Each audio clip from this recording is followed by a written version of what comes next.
Salam əziz şagirdlər, bugünkü mövzumuz scaling mətninin ev tapşırıqları ilə bağlıdır. Tapşırıq A. Mətndəki obrazların xarakterik xüsusiyyətlərini və əsas davranışlarını müəyyən edib yazın.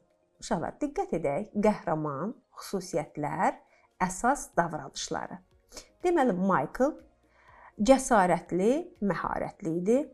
Mina ağıllı, bilikli, dostcanlı idi. Scaling sirli, zəif, yumşaq təbiətli.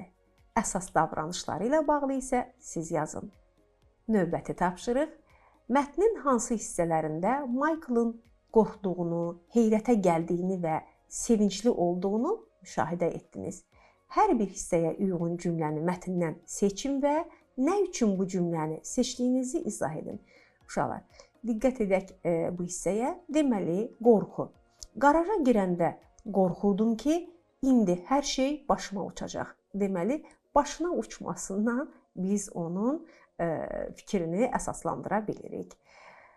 Heyrət. Onun pencəyini çıxaranda gözlərimizə inanmadıq.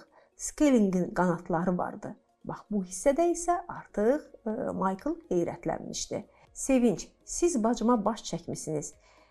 Əməliyyatdan sağ-salamat çıxdı. Bu hissədə isə Michael'ın sevincinin həddi-hüdudu yoxdur. Tapşırıq C. Scalingi və arxeopteriksi müqayisə edin.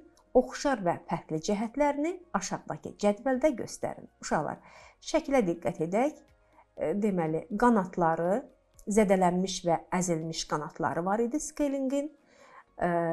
Sümüklü və qısa qanatlar isə arxeopteriksə aid idi. Yaşayış yeri, köhnə qaraj və dam, təbiət, tarix öncəsi dövr, yəni dinozavrların dövrü isə digərinə aid idi. Uşaqlar, sxemin digər hissəsində tamamlamaq sizə həvalə olunur. Sağ olun, növbəti dərslərdə görüşənə qədər.